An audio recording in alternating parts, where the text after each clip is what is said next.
So the calendar says fall, but as many people have told us over and over since we said yesterday fall started, the thermometer is still stuck on summer for a lot of us. And some of that is the seasonal heat, but for cities, it's also the urban heat. Yeah, things are a lot hotter in cities, and that's why volunteers all over the country are helping experts track the heat. Danielle Fox is a community conservationalist, and Karina McLee is helping map all of the heat that we're seeing here. You're a heat mapping volunteer. So let's first start off here, Danielle. You know, Columbia, Missouri, we don't necessarily think of this as like a hot city, if you will. How much hotter is Columbia compared to those areas outside of that? Well, that's what we're hoping to find out with this heat mapping study. We'll know sometime in October once we get those results. Okay, so Steph and I were talking about this during the break, and we were like, oh, it's really cool that people are getting out to volunteer and help with this. So, Karina, what made you feel compelled to volunteer to help with this study? I love being a part of something that's bigger than myself, and I love science. So it was like combining two of my favorite things into one. I also love data and being in the know about things that are happening in my world and in my community. So it was a no-brainer for me when I saw the opportunity. All right, so Karina, can you tell us a little bit about what you're doing in this whole process of heat mapping?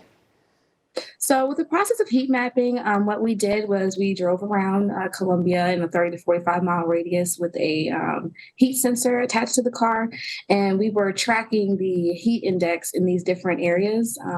We went through a couple different terrains. There were grassy areas, there were more urban areas, and we were basically collecting data on the heat that was in that area.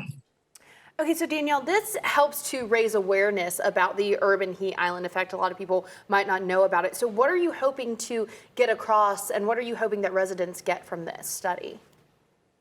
So what's great about this study is that we'll be getting a high resolution heat map. So we'll be able to see the urban heat islands at a neighborhood scale, which isn't really possible with other methodologies. So we're hoping to build awareness, but also to bring the community together, because heat affects all of us and some people feel it more. And it's something that we can rally around, government and community, and work together to develop those homegrown solutions to these urban heat islands and neighborhoods. So what are you hoping to get after you have all this data, Danielle? What is the next step, I guess, after you have this data? Yeah, next steps, we're going to present the information, the results to the community, and then based on the data, we'll look at where these urban heat islands are most intense and work with those neighborhoods and anyone else that would like to be involved, specifically our volunteers, and work together to develop those solutions. Okay, so Karina, speaking to the volunteers, because you want to continue the project, bring some more people in maybe, can you tell us about what the process is? What was your day like as you were out kind of helping with the heat mapping? So at the beginning of the day, we had our equipment. Before that, we were very well informed on the why, the when, the how. So we received all our equipment that day. We attached it to the car, and basically it was very simple. We just rode around Columbia. I got to know my driver really well. And it was very, very fun figuring out like what areas are hotter and what areas are cooler, because sometimes you can actually feel those differences. So the process was very simple. It wasn't anything that was, hard or complicated. Yeah, can you tell us a little bit more about that experience and what your takeaway was from gathering all this data? The experience itself, it was very fun. It was great to get to know someone new because I was with a fellow volunteer. We got to ride through Columbia. It maybe took about 30 to 40 minutes. And the experience was fun because I really liked that I was helping and collecting the data, but to me, it was all very seamless. Oh, that is awesome. Yeah. I love that. So did you only do it once? I'm just curious for future volunteers because, people, what is the process? Well, yeah, I mean, Danielle, do you think this is going to go in other cities, or we're going to expand to other cities? Absolutely. So we are part of a much bigger project. We are one of 61 cities that have conducted one of these heat campaigns. And so the consultant that we're working with, Kappa Strategies, developed what's called Heat Watch, which is the framework that we're using. And they developed the sensors, and without their support, this wouldn't have been possible.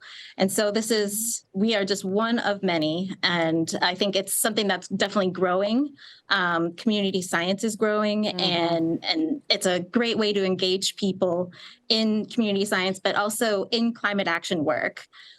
Yeah, I love all of that, but Karina, I gotta say my favorite part was that you met somebody else in your community and, you know, formed a bond and relationship with someone else, which is also super duper important. Karina McLean and Danielle Fox, thank you for joining us today. And I'm really interested and curious to see, because we can see it on our maps. We can show you when we're doing the weather, the temperature in the city, and then how much different it is, you know, around the city. This will help with more details. It makes a huge difference, not only the heat, but we talk about the impact of urban flooding. Yeah. So there are a lot of different weather elements that go into the cities being more vulnerable. So I love hearing that data like that.